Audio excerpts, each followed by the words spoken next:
Hello, this is Joanna Toch. This is the Family Law Podcast. It's a podcast where I get to talk to all the people in our network, because family law isn't just about going to court. It's just not about one thing, mediation, this or that. It's about getting to grips with all of the possibilities of the position you're in and how to get to a better place. And you're going to need a bunch of resources. I've put them all together in one place at Family Law Cafe. And in doing that, I've got to meet some really interesting people that we work with. So when you come to us, you may need a lawyer. We are lawyers. You may need a mediator. You may need a therapist. You may need all sorts of things. Today, the person I'm going to talk about is the person that often people ask me about, do I need this person? And it is Chris Cully, indeed, who sits with me. And he's going to tell you all about what he does. And it's in the field of, well, private investigation, getting information, has a firm called Deceptive. So first of all, Chris, tell us about you. Okay. Well, I've probably been doing this for about 45 years. Started life in the Metropolitan Police back in 1978, which seems an entire lifetime ago. Spent 2 years in uniform, then went to Special Branch, did 3.5 years. Went to mainstream CID from there, did a couple of years. And then I left the police and was headhunted into the corporate world. So I ended up by going to America for 3 months, came back here as the loss prevention manager for Europe, the Middle East and Africa for a big American food company.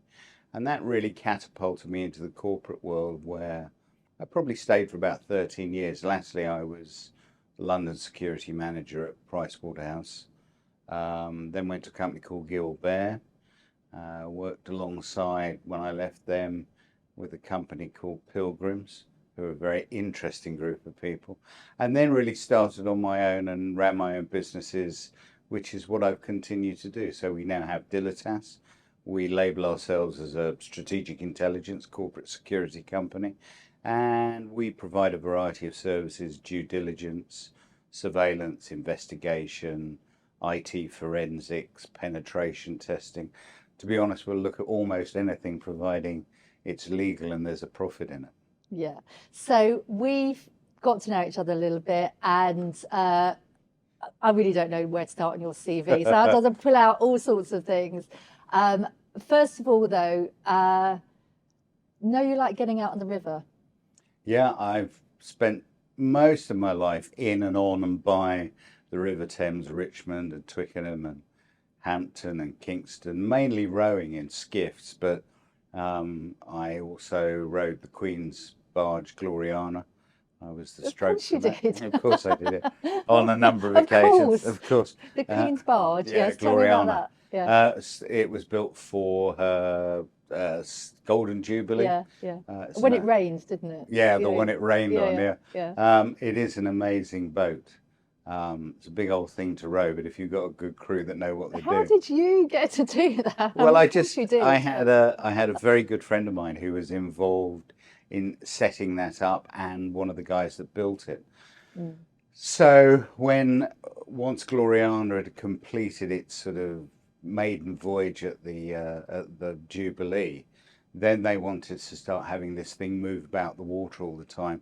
So they recruited people that could row and could row quite effectively, but not on the sort of rowing which is sliding up and down on slides, which I can do. Stuff, yeah. Fixed seat rowing. Yeah. And I enjoyed rowing it, and was quite good at it, I suppose. So whenever I did it, the barge master would always go, Cully, right, you can stroke the boat. The person that sits at stroke is a person that gives a rhythm to the boat. The rest of the boat. Yeah. So they used to say, when we were all turfed out for something spectacular, they used to say, well, no problem. There's only probably about 4 million people watching, so don't screw it up. So have you rowed it with the Queen in it? No. But other times? No. The boat was taken down to Windsor. Yeah. On the river at the back of the castle. Yeah. And she came on board, and she was rowed upriver. It was the Queen's waterman that rowed her upriver.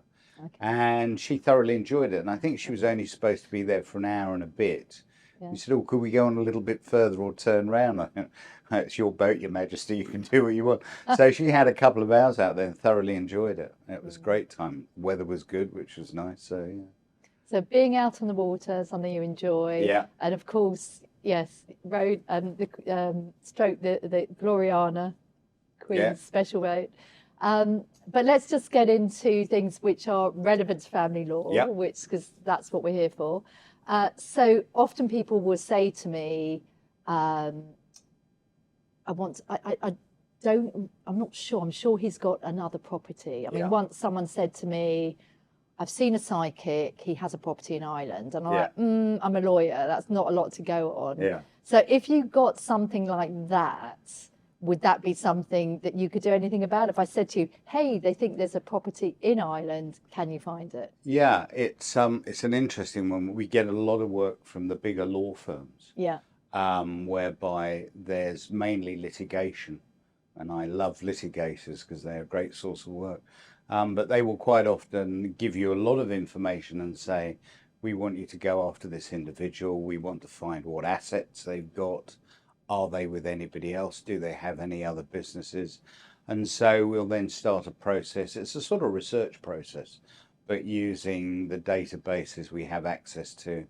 We also have contacts virtually all over the world, having been doing this as long as I've been doing it. You make a lot of friends and associates down the line. So, you know, what could we do in Ireland? So it would be, well, what did the psychic say? Blah. And then you start looking in all the places that you would normally look to try and find the information. I mean, one of the things we were asked to do by a London law firm was find the chap who'd built and activated the explosive device that killed the horses and the lifeguards. And all we had to go on was, well, he's in Donegal, and Donegal is a large part of Ireland. And the lady that took that job on, who was working for me at the time, she was very good at what she did.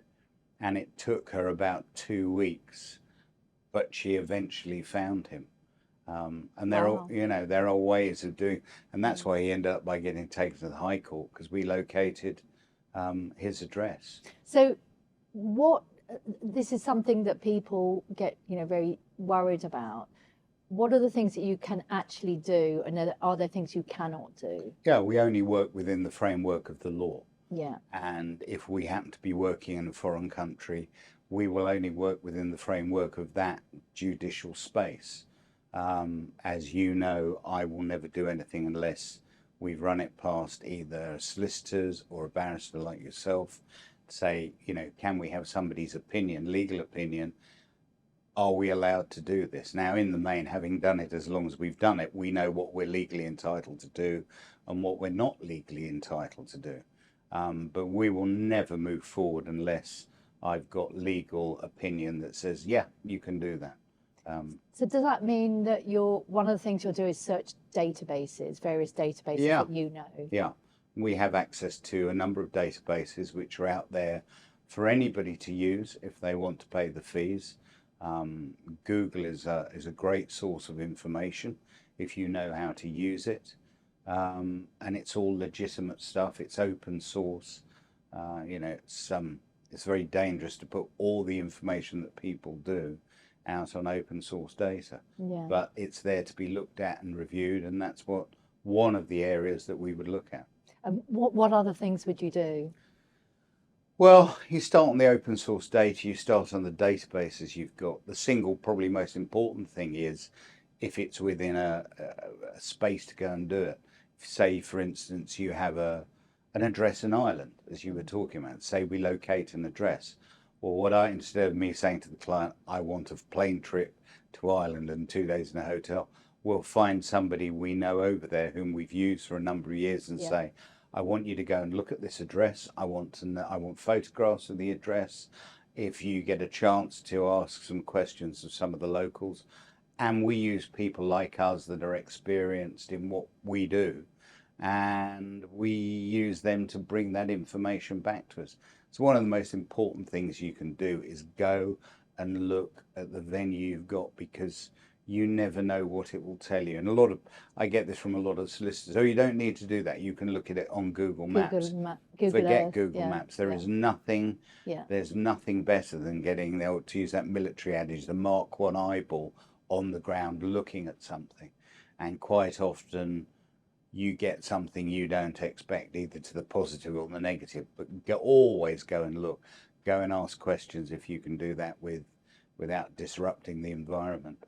Yeah, I mean, I had one quite recently where the husband had left the wife, in that case, was living elsewhere and sort of pleading poverty, but looking at the photographs of the house, which is quite legitimate to take these photographs, and the car in the driveway, it looked like he was doing pretty well. Well, if you get that information, then it behoves him and his legal representatives to explain to the court who owns the house. And again, something like land registry, you find an address, do a search on land registry, perfectly legal, and that produces all sorts of information as to who owns it, how long it's been there, how long they've owned it, whether there's a mortgage on it.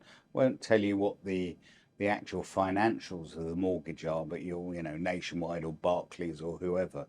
So there's some kind of mortgage on it, which in turn means that there's other questions that could be asked in the court, which opens up other doors for people like you and solicitors to be able to say, well, Your Honour, maybe we'd like an order to understand what that account has and doesn't have. Yeah, I mean, there's lots of people who, I get quite a few messages via social media with people really feeling helpless, that, I know he hasn't disclosed everything. I don't want to keep saying it's he, but, she hasn't disclosed everything.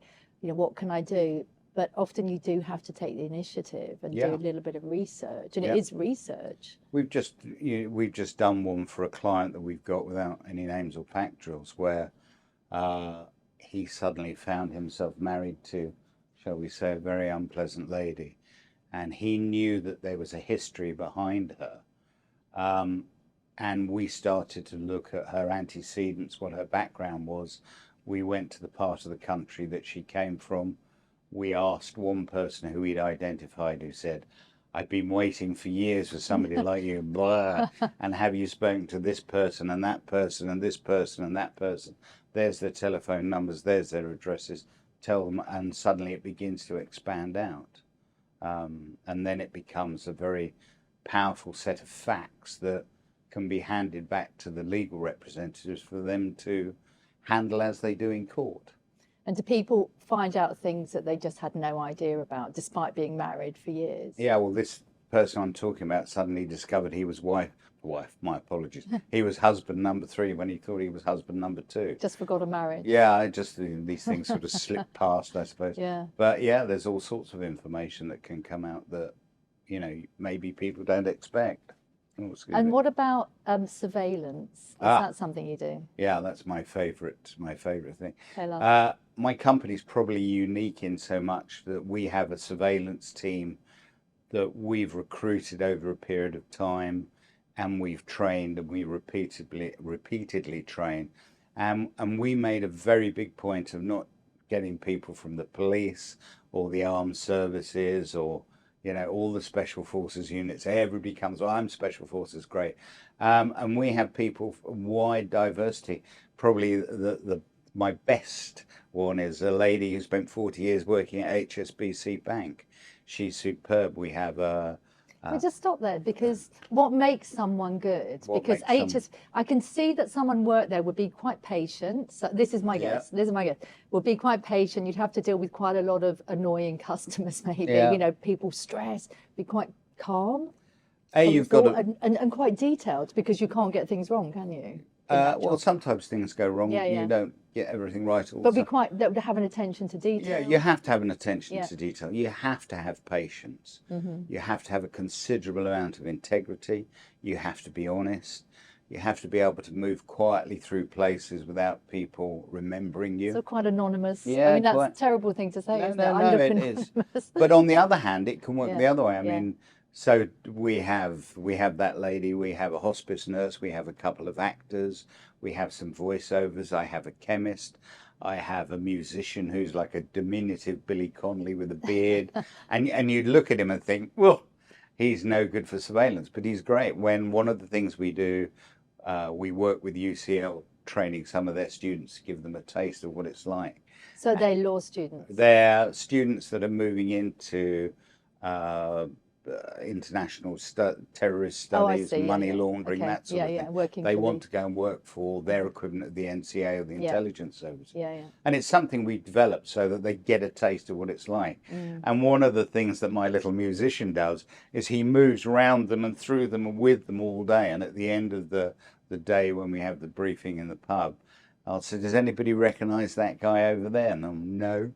Well, he's been with you all day. He's our third eye. So we've got a mixture of people, and they all bring a mixture of skills to it. And they are very, very good. And we love surveillance. It's great fun. So obviously, as a barrister, I've been in cases where we've used this stuff. Judges really hate it. I just want to tell you that. They don't want it. They don't want to see it because I guess it could be, it can lead into areas that are irrelevant or time consuming and conflictual. So you've got to be really careful. That's why we never move off without we have legal representation. Somebody like you saying, okay, if you're going to do that, there's the parameters. We don't want those crossed. Now, I might argue that back and forth with you, but at the end of the day, you have to take it to court. So your word is final. So. But I wanted to say, having said that, it can be incredibly effective. Hugely. And I can remember doing a case, and it was a father that came to me, and the wife in that case, there were 4 young children. I think they were all boys. And she had left him saying, there was abuse, and she just disappeared. And anyway, she sort of bobbed up and went into the family court. And in fact, what had happened, she had formed a new relationship and was with that person. And so she had given a whole story about him, and he wanted to do that. And I have to say, I'm not, oh no, I don't think. And anyway, he produced this material, and it was compelling, and it completely changed the case because it showed that really it'd been a pack of lies. She was with someone new. She wasn't, she just moved on, and it completely changed the case, and the outcome was completely different. I think certainly the 3 eldest lived with him in the end, so it just stuck in my mind. And then other times I've had material, I used it in another case, completely different situation. It was surveillance on the husband who said he didn't have a new relationship, and that one showed him with this other woman, and they went to IKEA, and they were cuddling they were cuddling, and kind of it had some effect, but probably not as much. And it was very interesting to cross-examine him and for him to explain. I mean, to me, going to IKEA and buying furniture together was a kind of sign that they were in a relationship. Our case was that he was living with this lady, but he managed to kind of, I don't know if he slid out of it. We did win the case, but his position was he was helping her assemble the furniture and just went with her to get it. So, yeah, we always have an answer. We've had these before. There's one I remember that dragged on for a week, and everything that could possibly go wrong went wrong. Oh no! Sometimes, and it doesn't always work right, and you just think, oh God, what do we do now? And tell me what's going wrong there. What losing? What do you call them? Do you call them a mark? No, let's call them the subject. The subject. Right. So it's a very innocuous, benign phrase when you get to court. He's a target. So for somebody like you, a good barrister, he's a target, and so creates it's the subject. An impression. This guy worked in London, in the city. He would very quickly jump a taxi and be gone.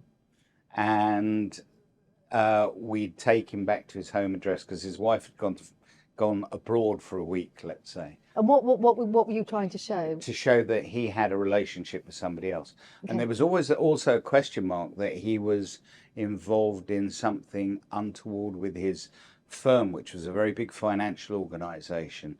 And he was doing things he shouldn't be doing with the person he was having the relationship with. And we followed this chap back to the very lovely estate on which he lived. We thought we'd got him housed and he was there, and then we get a phone call saying, oh, well, just phoned me and he's gone so-and-so. Are you still with him? And it was like, just everything that could go wrong. And then on the last day, when it was just like, oh my God, this can this get any worse?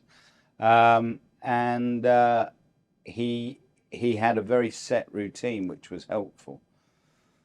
And on this last day, he was late coming out of the office. He came out of the office about an hour and a half later with the woman whom it was believed he was having the affair. And they were very touchy-feely. We followed them away down the street. It was clear that they were looking for a taxi. And there was a taxi came along, and I've got a set routine that I use. If I get a taxi that gets the taxi sparked up straight away. I got a taxi. I gave him my little speech. It was right.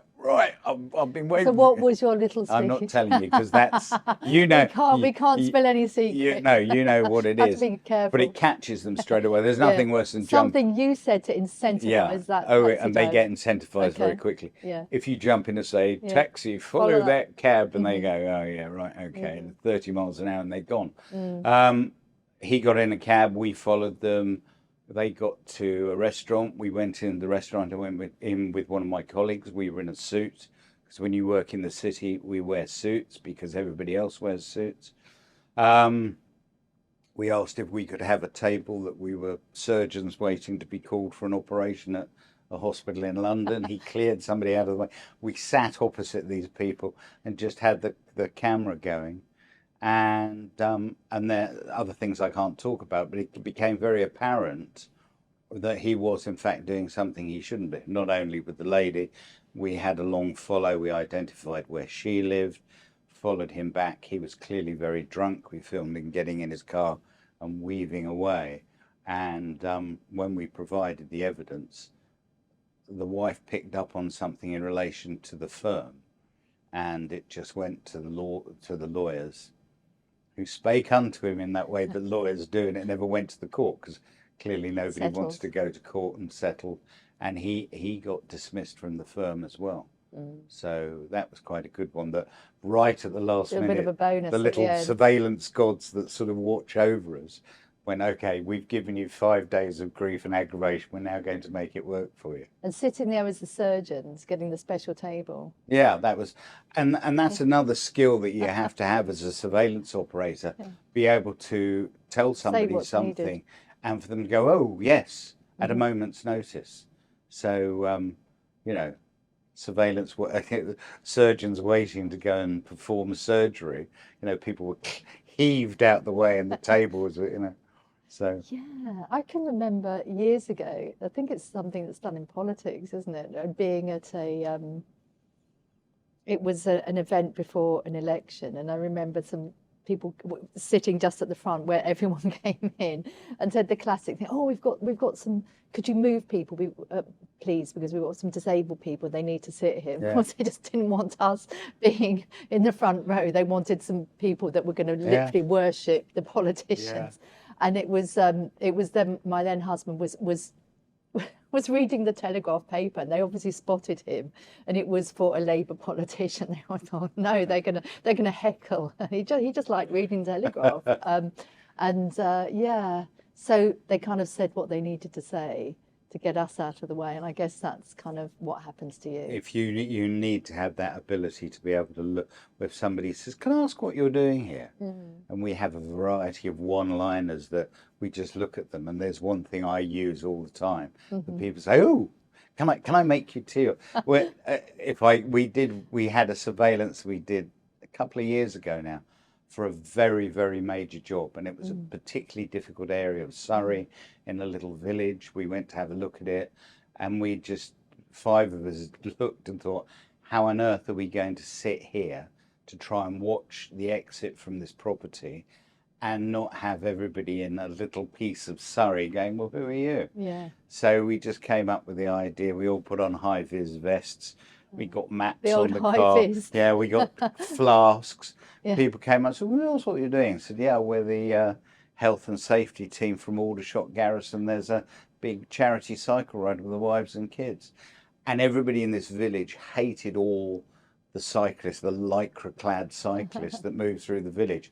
And they took us to the family bosom, and we were looked after, and we were given tea and cakes and buns. And we did this for 2 or 3 weeks on an ad hoc basis, and nobody looked at us twice. Yeah. I've done it before where we're in a small village in Sussex, where 4 or 5 of us, we got easels and canvases and painted. Yeah, one of the guys actually sold his painting to one of the locals when we were going. But once you blend in, people don't look at you anymore. You can just sit and watch for hours and hours and hours. And just what's the importance of the report that you write? Because we talked about the mechanics and the surveillance, but that report's got to be pretty good, hasn't it? The report's got to be perfect. It's not pretty good. Is not acceptable. It's got to be perfect. And I think certainly my time in the branch, the old style special branch, they would only accept perfection as their written reports. It was a very, very hard time to go through when I first got there, but it gave me a start off. So, we will produce reports that will come to people like your good selves. They will go in front of some very senior people, major captains of industry, let's say. And if you've got a report that's got spelling mistakes in, the grammar's not right, commas in the wrong place, and all this stuff which seems to be very commonplace nowadays, I'm sad to say. It doesn't give a good look, does No, it? and people will be judged by it. Yeah. I remember working with one. But can I stop you there? Yeah. Because also, I'm just thinking about, and I can't remember the strength or otherwise of that report. I just had that report. I came into the case pretty near the hearing, just had to work with that. And that guy wasn't going to admit he was having an affair with the woman. So, where there's gaps, for example, you could show him going into the house and being there. Of course, then he gave, well, I was with my son and, we were building furniture and I was helping out, whatever. If that report has any gaps in it, for example, and that then the other side, they're going to find that. Yeah. So that report's got to not allow people to get away. It's got to be detailed. When you interview individual suspects or whatever, I always describe it to the young Padwans that come to follow. It's like walking down a long corridor and you close every single door as you walk down the corridor. And having done this as long as we have, yes, if there's a space there that somebody like you can shoehorn your way into, then we've got to fill that, but it's got to be filled legally, legitimately, sensibly. We sat there for 8 hours. He didn't come out.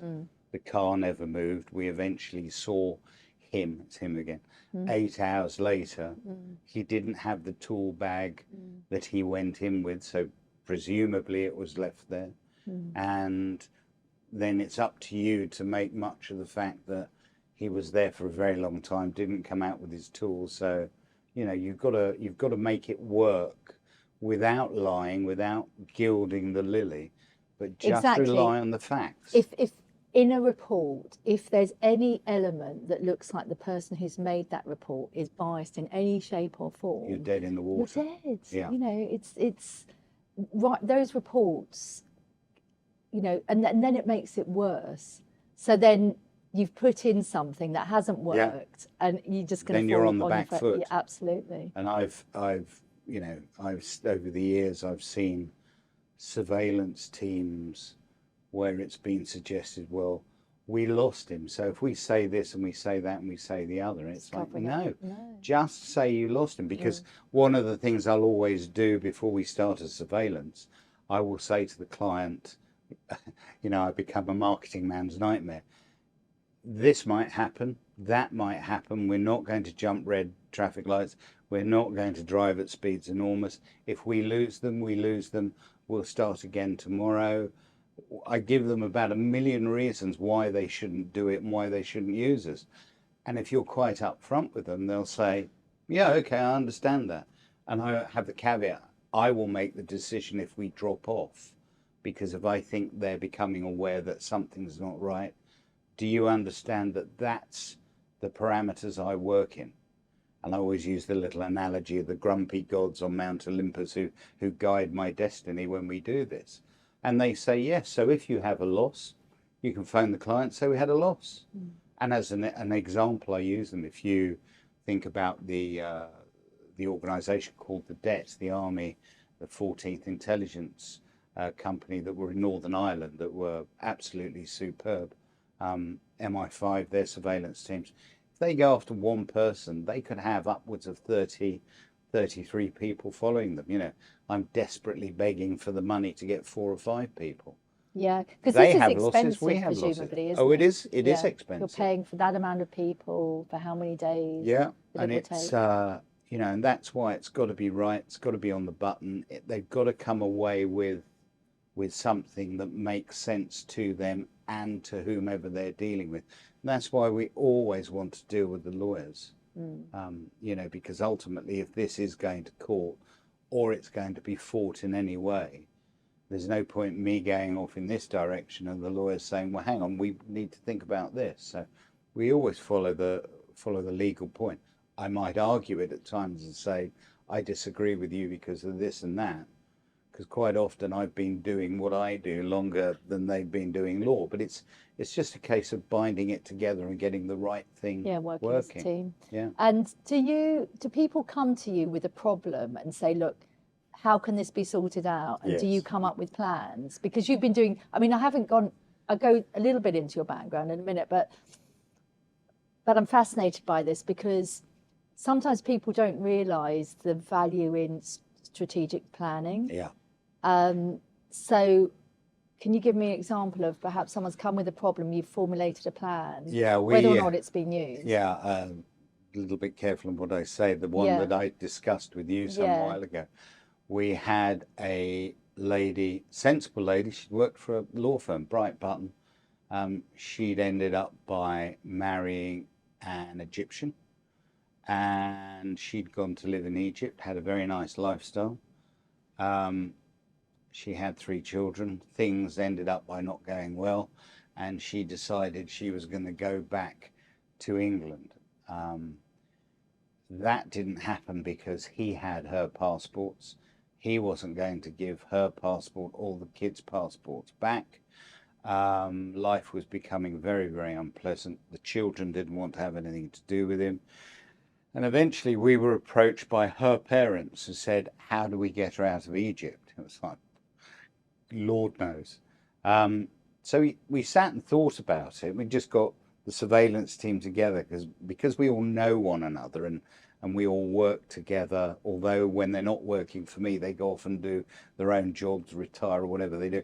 So we got 4 or 5 of them together and opened a packet of biscuits and a couple of cups of tea. And we started kicking a few ideas around. And we focused very much on the parents had property in Cyprus. And they were very keen to try and bring some sort of organisation, some sort of accord to the disruption that was going on in the family. So we came up with a plan whereby it was suggested that she and he and the children would go to Cyprus to meet with the parents. It would be a family time. It would allow him to be with the children. And then when we'd got them to Cyprus, we'd got them out of Egypt, and then we would magically make them disappear out of Cyprus. Yeah, a lot There was a easier. lot more to it than that. Yeah. But the plan, in essence, everybody sat there and sort of went, whoa, wonder if that would work. So we went to the parents and said, we think this, we think that. They said, yeah, we'd love to do it. They managed to communicate with her, and we set up a process whereby she could communicate with me without him knowing. And everybody went, yes, this will buy into his ego. I was playing very much on his ego. And it was agreed he would do it. And the whole, and there was 2 or 3 of us that were going to go out to Egypt. We would be there, escort them, not physically escort them, but as they got on the plane, we would get on the plane. So Mum knew she had friendly forces around her. when we got to Cyprus, we used some not inconsiderable contacts in southern Cyprus. We were going to have them put in a hotel where we knew the hotel owner, and it was going to be happy families for a couple of days. We'll see you tomorrow for lunch. And that evening we would put them on a plane back to England, and it was done.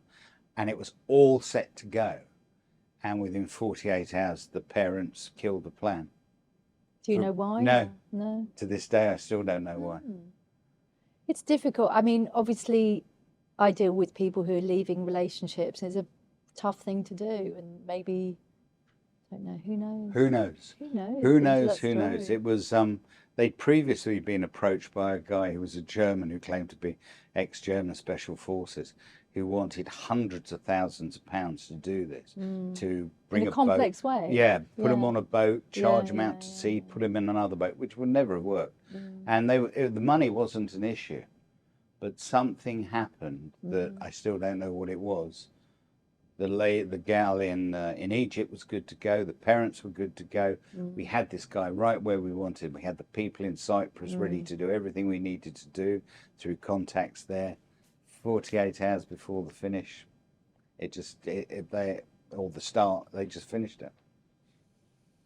Who knows? Who knows? But we get presented with lots of, well, how could you do this? And people come to us because they've seen so much stuff on films and television. They think you can do almost anything. Well, that's not true. You can't. Do you watch any of these things? A few of them you sit and go, What do you think? Good Lord, no. What a complete load of old rubbish. Oh, I had a terrible mistake the other day. I was watching something with my daughter, and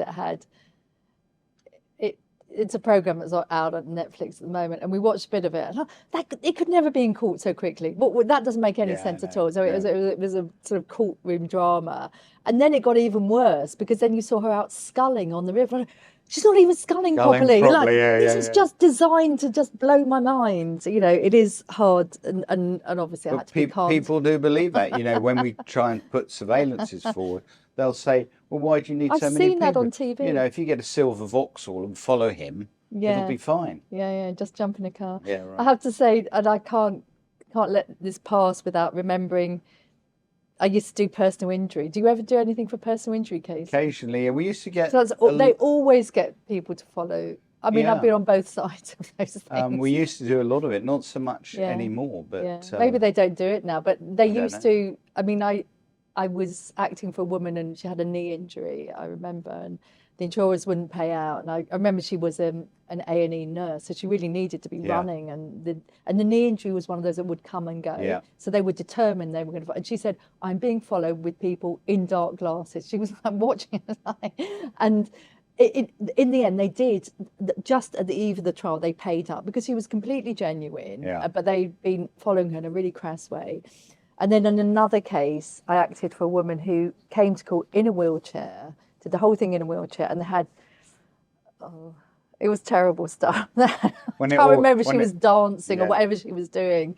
And then we lost the case and went back with her. I think she was appealing this. And I had never seen her before. I just came into the case at the last moment. And I think we got to Temple and she just sort of stepped out of the wheelchair, sort of walked into her car, had no problems at all. And we'd had this whole thing going on.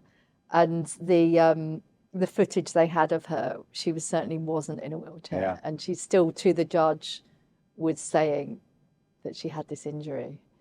So I don't know if they still do that. I presume they do.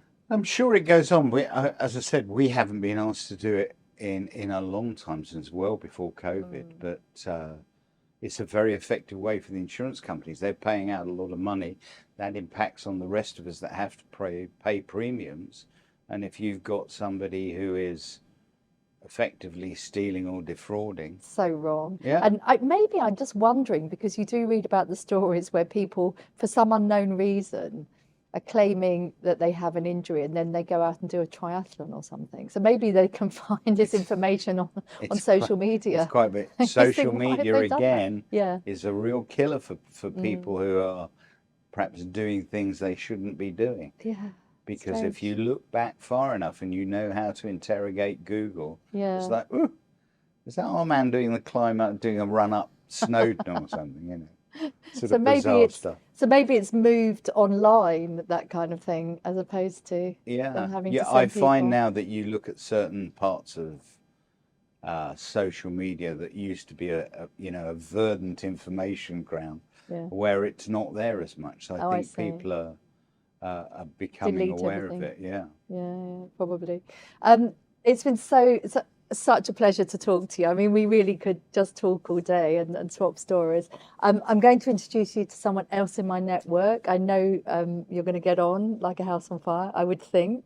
I would think there'd be sort of areas of, of overlap.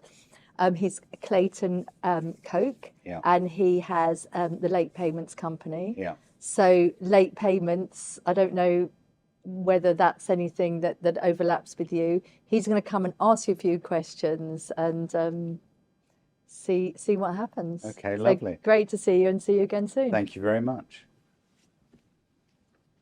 How you doing? How you doing? It's Lovely Clayton to again. Clayton, nice to meet you, sir. So, Chris, my area of specialty or expertise, if you like, is debt recovery and Yeah. late payments. So, there have been opportunities and times when we've had to use what we describe as inquiry agents Yeah. or people who are involved in tracing people and so on and so forth. Do you feel that the nature of the work that you do now is not so much more intense, but there's a lot more riding on it than maybe before? Yeah, I think that's the case, because I think after COVID things have changed a lot. There's a lot of people who've lost money in business, a lot of people who've lost money personally. We have some very strong contacts with Jersey. I've spent a lot of time there, and I have a lady with whom I deal. She does the same sort of thing that you do, and to a small degree what I do, but over in Jersey. And the moment it looks like somebody's run off the island, because it's an easy thing to do, Of course. then she will phone me and say, we've got this, we've got that. Can you go and see if you can find them? And, sometimes we can, sometimes we can't. It's like what's in the garage. You don't know until you've opened the door. The garage is empty or it's full of boxes. So you just got to go and give it a go. But I think, there is a lot of that, a lot of your sort of work now that's quite serious. Do you feel also as well, with that change in the economy, a lot of people have become more deceptive? Yes, I think, and I'm never sure whether that's a deliberate thing, or they've suddenly been or found themselves in a situation where business hasn't worked as it should have done, as it was expected to do. The company in Germany that was going to pay them £750,000 to do something, they've gone pop or disappeared, and there's that chain reaction which seems to be impacting a lot of people out there, I think, at the moment. I don't know exactly how long you've been in business, but obviously you started off in '78 in terms of, I remember starting off in 2002 in terms of having a debt recovery business, but I had a law career beforehand. Yeah. And one of the things that was fascinating to me is that, especially getting into business, how many people don't see the signs that things are going to go wrong. And as you say, when somebody hasn't paid them 750 grand and obviously their business collapse and so on and so forth, and how many people are willingly finding themselves in that position now? Too many. And I think the big problem is that people say, I'm going to start a business, I'm going to do this, here's an opportunity, and they grab it and it doesn't work for whatever reason. And frequently we get confronted with somebody who has a problem, and the first question is, did you do any due diligence on these people? Did you perform some research on them? Did you do this, that, and the other? And frequently, far too frequently, people say no. I mean, we had one years ago where a very sensible businessman worth a lot of money got involved with some guys. It was all to do with moving oil from Nigeria to somewhere. He bought the oil when it went on the boat. When it came off, it was a better price. And surprise, surprise, he invested a lot of money. It never happened. And he came to me at that time and said, well, can you do some research? And I said, well, have you done any research? No. They've got one of this is how far back it was. He said, well, they've got one of these website thingies. And I looked at that on a friend's computer and it looked really, really good. Where did they live? And they were down at Marbella. So I phoned a friend of mine who lived and worked in Estepona, I think he was. And I said, would you go down to this address for me and go and have a look? He said, yeah, all right. So he phoned back and said, well, I'm here. I said, where's here? At this business address. Oh dear. He said, we're in a small, tiny hovel above what you and I would know as a cobbler's. He said, there is mail all over the place that's been unopened. I have members of the Guardia Civil here wanting to know why I'm here, and they're looking for them as well. And it was just a complete con. And he never did that research at the beginning. And I see that time and time again. Did you bother to check who this guy was? Well, no, but, you know, my mate said he knew somebody who knew somebody. He was a really nice guy. Yeah. Talk is cheap, money buys houses. And unless you do that research, of course, you can get a lot of problems. Do you feel, in terms of what you see generally, we see a lot of things on television, and I noticed that you were discussing a lot of your work with Joanna about people's relationships and so on and so forth. I wanted to move on to the area of romance fraud. Which is something that I find completely fascinating. So do I. I'm totally hooked on it. Yeah. And even in terms of debt recovery, most of the cases that we deal with are business to business. Yeah. However, there is an occasion where we have people who come to us because there is a problem within the relationship that amounts to money. Yeah. Not something that we take on very often. But the proliferation of romance fraud in the last few years is it's absolutely bonkers. Yeah. It's not something I've ever dealt with. I've had friends and associates that have dealt with the cases, and you sit there and think, how on earth did you believe this story that you were being told by so-and-so? But people do, and I suppose if people are lonely, they're unhappy, somebody comes forward, they've been abroad to a beautiful country where the sun shines, unlike this country, you know, and a few drinks, you know, a little romance, and it's, yeah, absolutely. It's all going to be wonderful. And you and I both know it's not. Of course. In those sort of cases, trying to recover the money, absolute nightmare. You're just better off saying, put it down to experience and walking away. And I think that's the difficulty with romance frauds. I think the problem is, actually, I learned recently, it's men that get stung in romance frauds actually much more than women. It's interesting. I didn't know that. But I think men, to go down to the pub and said, oh, well, I was talking to a Russian girl and it turned out not to be a Russian girl at all, is not so easy to, because your mates will say, come on, you're having a laugh. Yeah. Whereas I think with ladies, it tends to be that I was talking to a tall, dark, handsome stranger. And obviously it's turned out to be not the chap that I thought it was. And who are much more open in terms of that. It's basic, simple fraud. Yeah. And if it's an environment or individuals that don't have any assets, or you have no real link to where they come from, you're never going to recover that money or get it back. There's also a sidestep to that, which is honey traps. Yeah. You know, you always used to see back in the day, the news of the world, there would be some honey trap set for somebody. How does that type of situation work in types of the people that you deal with? I've never dealt with any honey trap frauds, although I know people who have. And it depends who wants to do what with whom, and what are the expectations or the reasons for doing that. You know, I know of 2 or 3 girls that wanted to do surveillance. They kind of got it, but they said, actually, what we'd really like to do is the honey trap work. And it was like, oh, you need to be very careful. It's a very dangerous environment to work in. If you're going to set something like that up, there's all sorts of protocols and procedures, which ultimately are all about protecting the individual, and also protecting us as a company from, you know, litigation that may fall out of it. So, you know, we all see it in the film and television that the Russians or the Americans or the British intelligence services honey trapping everybody all over the world.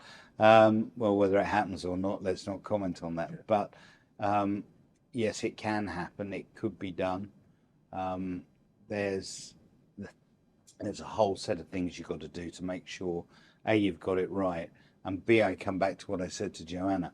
I would not even begin to countenance scratching ideas on paper until I'd spoken to a good lawyer. So what do you think of it? This is what we've got.